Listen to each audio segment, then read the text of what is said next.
성경이 저와 여러분한테 말씀하는 것은 도덕책, 윤리책으로 말씀하지 않습니다. 그러니까 우리가 성경을 읽을 때 지금의 여러분들의 이 낮은 도덕의 수준과 윤리적인 수준과 인격의 수준을 막 끌어당겨서 강요하고 그렇지 못하면 벌 받는다, 심판이다 그렇게 말씀하는 책이 아니라 우리는 그런 죄인된 존재라는 것을 아예 그냥 처음부터 인정하고 들어가시는 거죠. 연약하다라는 거. 우리가 스스로 여기에서 벗어날 수 없다라는 거. 그래서 성경이 누누이 강조하면서 우리에게 계속해서 말씀하시는 것은 그럼에도 불구하고 하나님이 우리를 얼마나 귀하게 여기시는가. 우리를 끝까지 사랑하시는가. 그리고 우리의 잘남과 우리의 신앙의 어떤 점수와 우리의 의로움과 상관없이 하나님께서 당신이 일방적으로 우리에게 주신 은혜의 약속으로 인해서 저와 여러분들에게 하나님이 목표하시는 여러분의 운명, 결과, 승리, 어떠한 것을 우리에게 목적하시고 이끌고 가시는가를 때로는 우리는 의심이 들고 회의가 생기고 못할 것 같고 신앙적으로 자신도 없고 우리는 그런 믿음이 부족한 모습을 계속 보이겠지만 하나님은 계속해서 그런 저와 여러분들을 그래도 내가 너를 이끌고 간다 해서 사랑으로 승리하실 것에 대해서 계속 강조하고 얘기해 주시는 것이 성경입니다. 그래서 저는 때로는 어떤 분들이 이제 장로님들 중에서도 저한테 목사님 저 우리를 좀 혼내주세요. 하나님 말씀을 통해서 막 회개하고 막 이렇게 하나님 앞에 나아가고 싶은 그런 마음을 또한 저한테 호소하실 때가 있으세요. 제가 많이 사랑을 강조를 해서 그런 이야기를 하시는 것 같아요. 근데 저는 저희 교회에 이렇게 와서부터 제가 늘 전쟁처럼 싸우는 게 있습니다. 그게 뭐냐면 지나치게 하나님에 대해서 경직되어 있고 하나님을 무서운 하나님으로 생각하고 늘 우리를 책망하시는 심판하시는 하나님으로만 생각하기 때문에 제가 그것과 싸우고 있어요. 우리 안에 있는 율법주의, 우리 안에 있는 하나님에 대한 오해, 그거를 제가 지금 여기 부임한 지도 7년째잖아요. 계속해서 벗겨내는 작업을 하고 있습니다. 근데 아마 여러분들이 들으실 때는 저 이광수 목사 맨날 사랑 얘기만 하네. 맨날 하나님이 여러분을 어떻게 도와주실지, 어떻게 위로 주실지, 은혜 주실지. 그런데 저는 성경이 예언서에 있는 모든 심판의 메시지도 다 사랑으로밖에 해석이 안 되거든요. 여러분들에게 저는 그런 입장에서 하나님 말씀을 전하고 있습니다. 우리는 예수님을 믿음으로 알게 되고 갖게 된 우리의 운명과 정체성이 분명히 있어요. 우리 주님이 우리를 이렇게 사랑하시고 이렇게 구원하신다라는 것이지. 그러나 우리는 계속해서 현실이라는 적대자를 만나죠. 방해꾼을 만납니다. 마귀가 세상에 여러분을 가만히 두질 않죠. 의심하게 만들고 불안하게 만들고 믿음을 잃어버리게 만듭니다. 성경의 약속을 믿고 지켜나가고 싶지만 이게 현실이 녹록지 않아요. 너무 힘든 거죠. 그래서 우리는 낙심할 때가 너무 많아요. 그렇지 않나요? 그렇죠? 그런데 이 사도 바울이 오늘 저와 여러분들한테 고린도후서 오늘 이 말씀을 통해서 낙심하지 않을 이유에 대해서 우리가 낙심하지 않았으면 좋겠습니다 하면서 왜 그런 줄 아세요?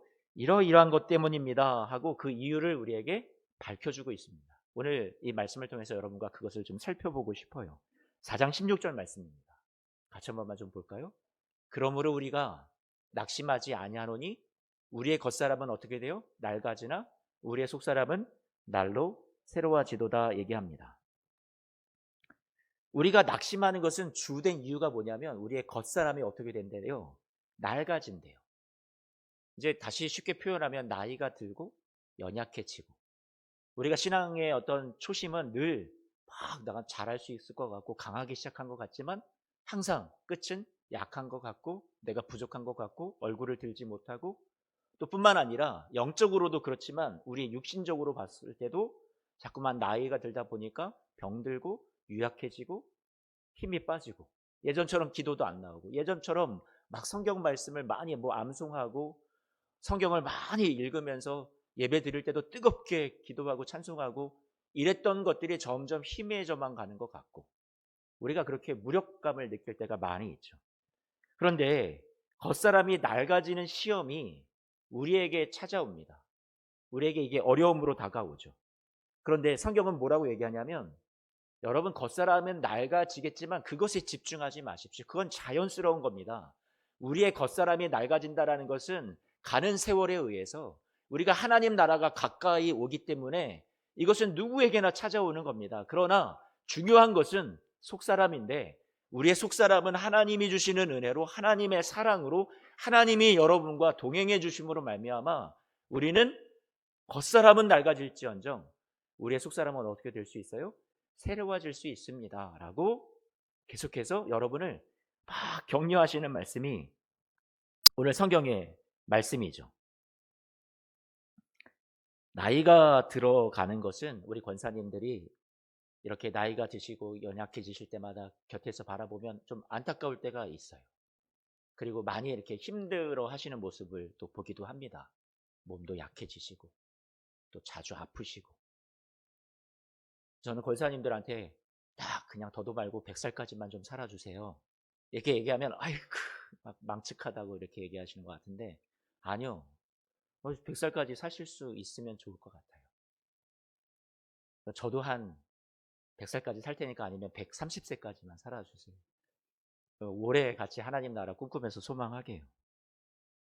그런데 저는 권사님들 보면요. 제가 갖지 못한 그런 연륜과 그리고 인생의 깊은 지혜와 그리고 하나님이 주시는 많은 은혜들을 또 어려움 가운데 하나님의 도우심을 저보다 얼마나 더 많이 풍성하게 경험을 하셨을까. 하나님의 그 크신 은혜를 더 깊고 더 넓고 더 높고 더 크게 얼마나 많은 것을 저보다 더 많이 경험해 보셨을까.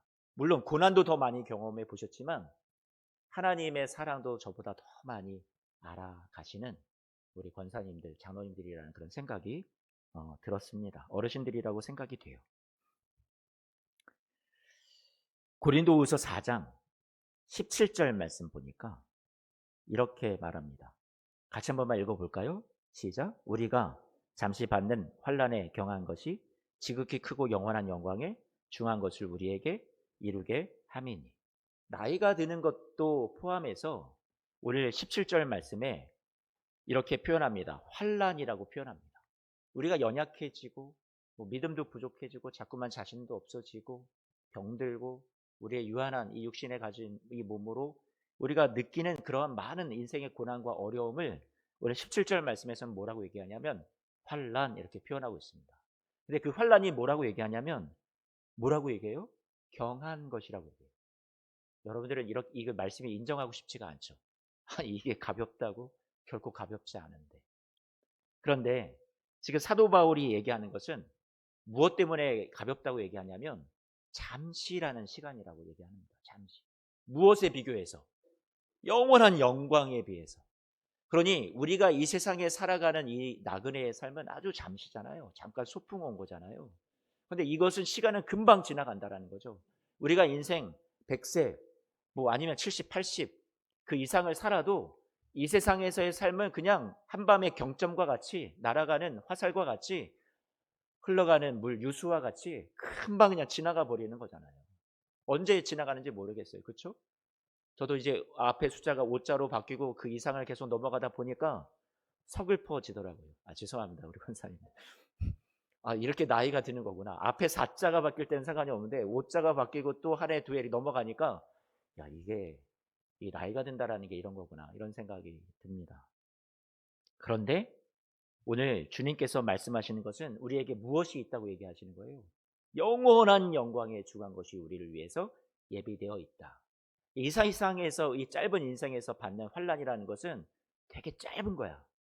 그리고 그것은 그래서 하나님이 주실 영원한 영광에 중하고 무거운 것, 그 크기에 비하면 이 세상에서 받는 환난이라는 것은 너무나도 가벼운 거야. 짧은 거야. 시간과 무게에 대해서 비교해 주시면서 우리에게 말씀해 주고 있죠. 그래서 로마서 8장 18절 말씀에도 이렇게 말씀하잖아요. 사도 바울이 생각하건대 현재의 고난은 장차 우리에게 나타날 영광과 어떻게 된다고요? 비교할 수 있다고요? 아니 이건 게임이 안 돼. 이런 표현 젊은이들이 많이 쓰잖아요. 이거는 비교 자체 안 된다. 상대가 안 돼. 하나님이 여러분을 위해서 주실 그 영광의 무거움과 영원한 영광, 그것에 비하면요, 이 세상에서 우리가 겪는 이 어려움과 고난과 아픔과 질고와 우리의 연약함, 이 수고는요, 이거는 아무것도 아니라고 계속해서 성경은 얘기를 해주죠. 여러분, 죽음이 끝이 아닌 여러분은요, 어떤 자들이에요? 부활 생명을 가진 자들이에요. 여러분, 아멘이시죠? 현재의 고난이 끝이 아닌 위로와 회복과 영광이라는 은혜의 결말을 가진 자란 말이에요. 이것을 승리를 가진 자로서 우리는요, 우리를 지금 위협하는 사망과 고난과 그로 인한 두려움과 의심과 원망을 우리가 좀 뛰어넘었으면 좋겠어요. 그리고 용기 내어 살아보셨으면 좋겠어요. 우린 또 쓰러지겠지만 다시 약속의 말씀을 근거해서 그 위에 든든히 서서, 내 감정은 또 쓰러지겠지만 이거는 연약한 모습이니까, 내 감정은 흔들리는 것이니까, 우리의 상황을 보면 또 쓰러지니까. 그런데 하나님의 말씀은 변함이 없는 것이고 우리에게 확실하게 약속해 주신 거니까 약속의 말씀 위에 여러분을 세우셨으면 좋겠어요. 그래, 환난에 경한 것, 그리고 지극히 작은 것인데 하나님이 지극히 크고 영광에 중한 것을, 우리에게 영원한 것을 갚아주신다고 약속했어. 여러분, 말씀 위에 여러분의 인생을 올려놓으셨으면 좋겠어요. 지금 성공과 실패를 너무 속단하고 빨리 결정짓지 않으셨으면 좋겠어요. 하나님이 여러분을 실패작으로 만들어 가신다, 그렇게 하나님을 생각하지 않으셨으면 좋겠어요. 하나님은 우리의 실패와 우리의 죄와 우리가 자초한 나쁜 일을 가지고도 하나님이 저와 여러분을 위해서 선을 만들어 가시는 우리 신실하신 하나님이라고 자신을 소개하고 계시죠. 그래서 제가 늘 강조하는 로마서 8장 28절 말씀에 하나님을 사랑하는 자 곧 그 뜻대로 부르심을 입은 자들에게는 하나님이 모든 것을 합력해서 선을 이루어 주신다 약속하시는 하나님이라고 밝히고 계십니다. 해가 나야지만 생명이 자라나요? 아니요. 여러분, 캄캄해지고 여러분 먹구름이 끼고 비가 와도 생명이 그 비를 통해서 자라나는 법이죠. 성경은 자주 고난을 무엇과 연결을 시키냐면 영광과 연결을 시켜주고 있단 말이에요. 한 번 더 생각을 해보세요, 여러분. 우리의 실수와 우리의 죄악과 우리의 패배를 하나님이 여러분에게, 그러면 여러분은 인생은 나고자라고 그렇게 하나님이 낙인 찍어버리시고 여러분을 포기해버리셨나요? 아니요. 하나님은 우리의 실수, 죄악, 패배를 가지시고 당신의 두 손에 그것을 하나님이 사용하셔서 우리를 위하여 그 아들을 보내시고, 또 그 아들을 우리가 죽였건만 그 십자가를 가지고 우리의 실수와 죄악을 씻으시며 부활과 승리로 바꾸어 주시는 분이 누구세요? 우리 하나님이시란 말이에요. 여러분, 합력하여 선을 이루시는 분이 맞아요, 아니에요? 맞죠. 우리의 인생에 일어나는, 그래서 여러 가지 일들요, 환난이요, 고난이요, 잘못된 선택이요, 어렵고 슬픈 일들이요, 지금으로선 나쁘고 좋지 않은 일이라 할지라도 결코 그것이 우리를 위해서 예비하신 하나님 나라, 하나님이 주실 영광, 하나님이 주실 승리를 여러분으로부터 앗아갈 수 없어요. 빼앗을 수 없단 말이에요. 하나님이 부어주시는 은혜와 궁극적인 승리와 사랑을 이 세상에서 우리가 겪는 어떤 나쁜 일도, 어떤 슬픈 일도 결단코 방해할 수 없단 말이에요. 그런데 이 고난을, 그래서 지금 이겨가라고 하면 우리는 어떨까요? 당장 믿음이 막 충만해서 이것을 다 이겨나가나요? 그랬으면 좋겠지만 우리가 그러질 못하죠. 성경에 그러면 믿음에 대해서 저와 여러분들에게 주님이 요구하시는 건 뭘까요? 너 이 믿음을 키워. 너 믿음 이렇게 돼야지 내가 너 인정해주고 복 줄게, 구원해 줄게. 하나님이 저와 여러분들한테 그런 커트라인을 자꾸 말씀하시나요? 아니요. 우리 성경의 이야기로 하나 들어가 보기를 원하는데 마가복음 9장입니다. 마가복음 9장 보면 한 어린아이가 있는데 귀신이 들려서 이리저리 막 격려를 일으키고 너무 고생이 이만저만 아니죠. 아이를 바라보는 아비의 심정도 너무 괴로웠겠죠. 그래서 예수님의 제자들에게 이 아이를 고쳐주십사 하고 데리고 왔는데 당장에 고쳐주지는 못하네요. 예수님이 오셨습니다. 예수님 만났어요.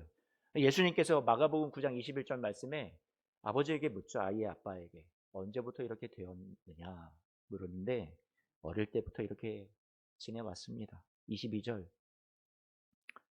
불과 물에 자주 던져지고 내 아이가 너무 고생이 많은데 주님 무엇을 하실 수 있거든 좀 불쌍히 여기시고 도와주세요. 23절 말씀에 예수님이 뭐라고 하죠? 할 수 있거든이 무슨 말이냐. 믿는 자에게 능히 하지 못할 일이 없느니라. 여러분 예수님의 대답은 뭘까요? 책망인가요? 에이구 이런 믿음 없는 소리나 하고 더 믿음 키우고 와. 그럼 내가 고쳐줄게. 이렇게 예수님이 반응하셨나요? 아니요. 예수님은 그렇게 반응하신 게 아니에요. 이 아이의 아버지는 이 예수님의 말씀을 듣고 이렇게 얘기했죠. 예, 주님 믿고 싶습니다. 믿음을 갖고 싶습니다. 24절 말씀 같이 한 번만 볼까요? 내가 믿나이다. 네, 믿고 싶습니다. 이 얘기예요. 100% 믿음입니다가 아니라 나 부족하지만 방향성을 거기로 두고 주님 내가 믿고 싶습니다. 이 얘기를 하는 거죠. 하나님 나는 믿음을 갖고 싶은데 지금은 믿음이 없습니다. 도와주세요. 예수님에게 그렇게 호소한 거죠. 근데 예수님이 그래서 한참 믿음이 없구나. 형편없다. 가라. 안 고쳐주신 게 아니죠. 여러분 어떻게 하셨어요? 고쳐 주셨단 말이에요. 여러분 이 이야기는 여러분에게 어떤 믿음의 자격을 다 이룬 다음에 오면 하나님이 그 믿음을 보시고 회복 주신다, 복 주신다, 고쳐 주신다 이 얘기를 하시는 걸까요? 아니요. 이 이야기는 저 같은 사람을 위해서 혹시 여러분 중에도 이런 마음이 있으신 분들을 위해서 기록해 준 이야기죠. 성경의 기록이란 말이에요. 척척 믿고 능히 해내는 사람 말고요. 믿으려는데 아직 잘 안 되는 사람들이 약속을 믿는데 내가 믿는다고 막 수없이 고백을 해왔는데 지나온 세월을 보면 하나님 앞에 고개를 들지 못할 정도로 민망해요. 내가 또 이렇게 또 하나님 실망시켜드리고 또 믿음 없는 모습을 보여드렸구나. 나 이렇게 부족한데 그래도 이런 나를 주님이 승리 주실까? 회복 주실까? 자신 없는 사람들한테 그런 분들을 위해서 오늘 이 예수님과 이 어린아이의 이 아버지의 이야기가 기록이 되어 있는 거죠. 우리는 어제 실패했어도 오늘 또 해보자. 그래 다시 한번 일어서 보자. 그런데 우리의 이 결심이라는 게요, 우리의 어떤 열심이라는 게요, 우리를 승리로 궁극적으로 이끌어 주나요? 아니요. 그게 잘 안 되죠. 그러니까 아예 처음부터 여러분의 것이 아니에요. 여러분의 믿음의 승리는 여러분들이 만들어내라고 주님이 요구하시는 게 아니란 말이에요. 그저 하루만큼씩 주님이 여러분에게 그날 감당할 수 있는 사랑과 은혜를 또 믿음이 쓰러졌으면 그 쓰러진 믿음 위에 주님이 손 내밀어 주셔서 다시 꼭 잡아 주셔서 따뜻하게 주님이 이끌어 주시는 것을 우리는 하루하루 주님의 손만 탁 붙잡고 있으면 되는 거죠. 주님이 우리에게 그걸 요구하시는 거죠. 우리가 생각할 때는 늘 원망하고 실패하는 것의 연속인 것 같지만 우리가 늘 자책하며 민망해하는 것들조차도 하나님이 그런 여러분 아셔서 사랑하시고 예수님 보내주신 거고요. 그렇기 때문에 예수님이 더 필요한 게 맞는 거고요. 그렇기 때문에 하나님이 우리를 구원해 주시는 거죠. 스스로 자기가 능력이 있어서 스스로를 구원해낼 수 있으면 예수님이 무슨 필요가 있겠어요? 십자가 보혈이 무슨 필요가 있겠어요? 여러분을요, 그 모습 그대로 못난 모습 연약한 것을 수용하셔서 주님이 여러분에게 못남을 책망과 부끄러움으로 갚아주시고 심판으로 갚으시는 그런 혹독한 하나님이 아니라 어떻게 하면 내 자녀에게 선한 것으로 좋은 것으로 바꿔줄 수 있을까를 늘 마음속에 그걸 고심하고 늘 위에서 일하고 계시고 쉬지 않고 계시는 분이 여러분 주위에서 지금도 일하고 계시는 우리 하나님이신 줄로 믿습니다. 일하신다라는 걸 믿어보겠습니다. 근데 다 100% 믿음을 보여드리지는 못해요. 그러면 주님 제가 믿음 없는 것을 도와주십시오. 저 이 믿음의 편에 발끝만이라도 담가 두겠습니다. 이 발끝 담근 거조차 이게 빠지지 않게 하나님 저 좀 도와주세요. 부족하지만 그래도 포기하지는 않겠습니다. 여러분 이렇게 주님 앞에 나아간다면 여러분, 이게 하나님이 여러분 안에서 일하시고 있는 그런 일하심의 증거고 증상이라고 생각이 됩니다. 100%는 아니어도 아직 믿어보려고 하는 거죠. 성경이 약속한 대로 예수님이 우리에게 약속해 주신 것이 우리가 은혜 아래에 있고 십자가의 승리가 있다라는 것을 하나님, 나는 이것을 힘들긴 하지만 놓을 수 없습니다. 그리고 여러분들이 이 예배의 자리에 나와 있다라는 것, 이 사실은요, 아직 여러분들이 하나님의 사랑이 여러분을 붙잡고 있고 여러분이 하나님의 일하신 가운데 있다라는 증거가 된다라는 말이에요. 고린도후서 4장 17절 말씀 여러분 같이 읽어보겠습니다. 함께 읽어볼까요? 시작. 환난에 경한 것이 지극히 크고 영원한 영광에 중한 것을 우리에게 이루. 지금 우리가 받는 이 세상의 환난이나 고난이나 나쁜 일이나 슬픈 일이나 이런 것들이 여러분에게 무엇을 준다고요? 영원한 영광에 중한 것을 어떻게 해요? 이루게 된다라고 표현해주고 있습니다. 우리가 받는 환난을 가지고 하나님이 지금 일을 하고 계시다는 거잖아요. 이루어가고 계시는 거니까. 환난을 당하는 여러분과 함께 고통을 당하시고 울어주시는 것도 주님이신데 거기다가 우리가 장차받을 영광과 승리를 주시려고 이 환난과 눈물 속에서 하나님이 일하고 계신대요. 이루어가고 계신대요. 그런데 우리의 문제는 자꾸만 지금 당장 눈에 보이는 것에 집중하거든요.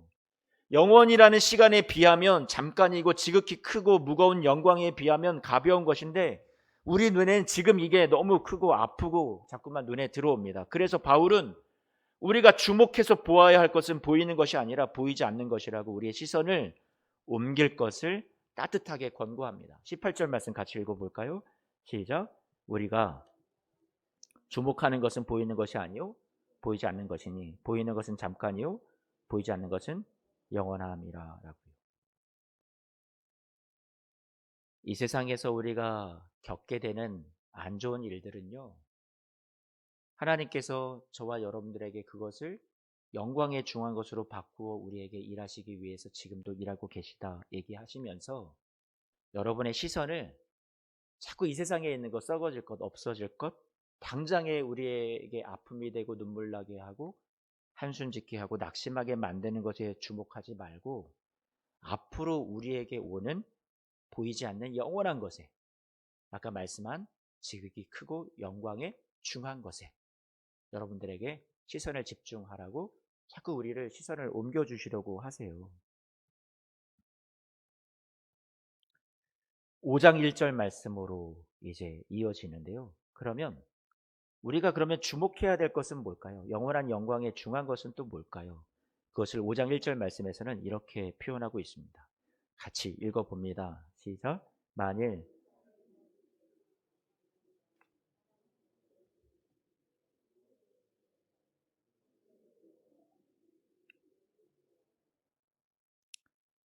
우리가 이 세상에서 살아가면서 환난 중에서 가장 크고 무거운 것이 있다고 하면 죽음이죠. 죽음이요. 그것을 오늘 우리가 이 땅에서 겪는 어떻게 보면 경하고 영원하지 않은 짧은 것, 그것 중에 대표적인 환난이라고 손을 꼽자면 죽음인데 오늘 5장 1절 말씀에 우리의 장막집이 우리의 육신의 몸을 말하는데요. 텐트 무너지면 왜 장막 텐트라고 했을까요?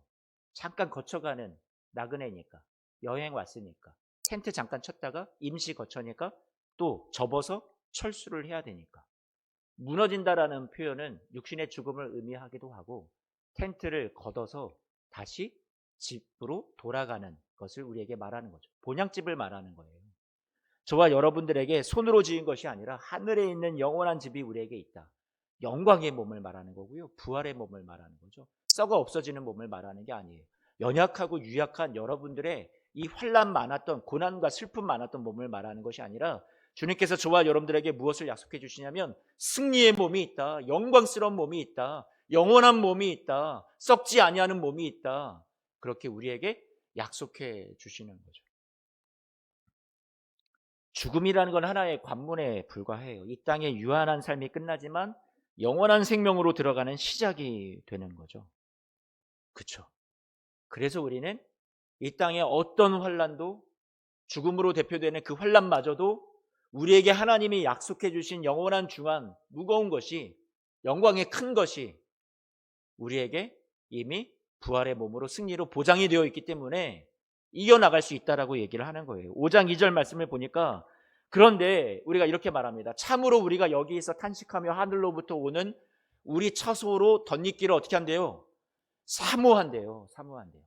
그러니까 지금의 어떤 현재의 환란이 많이 있지만 사모하면서 미래에 하나님이 주시는 영광스러운 승리의 몸을 생각하면서 바울은 이겨나갈 수 있다 얘기를 하는 거죠. 그런데 왜 하필이면 여기에서 탄식하며라고 얘기할까요? 탄식하며. 여기에 남아 있어서 현재는 너무 불행해서 탄식한다는 얘기일까요? 아니요. 지금 여기서 이 탄식은요, 되게 긍정적인 의미의 탄식이에요. 너무 슬퍼서, 미래가 불안해서, 두려워서 탄식이 아니라 어떤 탄식이라고요? 긍정적인 탄식을 말해요. 어떤 의미냐면 이런 거죠. 제가 교회에 어떤 필요한 것들이 있었는데 아무리 찾아도 국내 어떤 쇼핑몰에, 인터넷에 찾을 수가 없어요. 근데 중국에 어떤 쇼핑몰이 있어가지고 아주 싸고 저렴한데, 여기에 단점은 뭐냐면 막 한 달 정도 배송까지 배 타고 오는데 걸린다라는 거예요. 근데 거기서 제가 그걸 발견을 했어요. 와, 이거 너무 좋은 건데 구매를 했죠. 근데 거기에 구매 확정 뜨더라고요. 확정이 됐다라는 거잖아요. 그리고 보냈대요. 이미 출발을 했대요. 와, 그러면 반드시 오는 거구나. 이건 내 거 되는 거구나. 제가 확신이 생겼을까요? 안 생겼을까요? 확신이 생겼어요. 이미 배송을 출발을 했다고 하니까, 현재 나라에서 보냈다고 하니까. 그런데 여러분, 여기까지 오는데 얼마나 걸리냐면 한 달이 걸린대요. 그럼 제가 여러분 어땠을 것 같아요? 한 달이 다 지난 다음에 거기 들어가가지고 어디쯤 왔나 체크했을까요? 아니면 매일 들어가서 봤을까요? 제가 조급한 거를 어떻게 하셨어요? 매일 들어가서 봤어요. 언제 오지? 여기밖에 못 왔어? 아유, 이게 탄식이에요, 아니에요? 탄식이란 말이에요. 그런데 이미 확정이 됐어요, 안 됐어요? 확정이 됐어요. 거기에 또 뭐라고 보증을 해주냐면, 이게 언제 기한에 도착하지 못하면 전액 환불해 준다라는 어떤 보상까지 또 얘기가 되어 있단 말이에요. 그러면 든든해요, 안 든든해요? 든든해요. 그런데도 그 다음 날도 의심이 들어서 또 들어가 봅니다. 어디까지 왔지? 어디까지 왔지? 오늘 여기서 탄식이라는 말이 그거예요. 하나님이 저와 여러분을 위해서 약속하신 승리가 이미 보장이 되어 있어요. 하나님이 약속하시고, 여러분들이 두려워하니까 또 약속하시고, 아니야, 이거 내가 확실하게 보내줄게. 약속을 하는데 우리는 어때요? 당장에 빨리 받아보고 싶단 말이에요. 너무 사모하니까, 5장 2절 말씀에도 너무 사모하니까 뭐가 튀어나오는 거예요? 탄식이 터져 나오는 거죠. 주님, 빨리 승리를 주세요.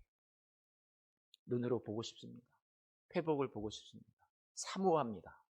이게 우리 안에 있는 탄식이죠. 4절 말씀을 같이 볼까요? 4절 말씀입니다.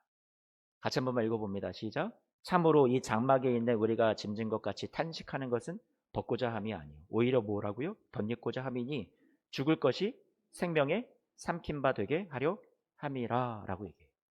주님이 여러분한테 뭐라고 얘기하냐면, 이 죽을 몸, 환난을 갖고 있는, 고난을 갖고 있는, 문제를 갖고 있는, 슬픔을 갖고 있는, 연약함을 갖고 있는 우리의 연약한, 유약한 몸에 주님께서, 야, 그거 다 더럽고 지저분하고 그렇게 제대로 되지 못한 거 좀 벗어버리고 너가 좀 입어, 이렇게 말씀하시는 게 아니라, 벗어내, 깨끗하게 돼, 말씀하시는 게 아니라 뭐라고 얘기하시냐면, 우리가 탄식하는 건 벗고자 함이 아니요 뭐라고요?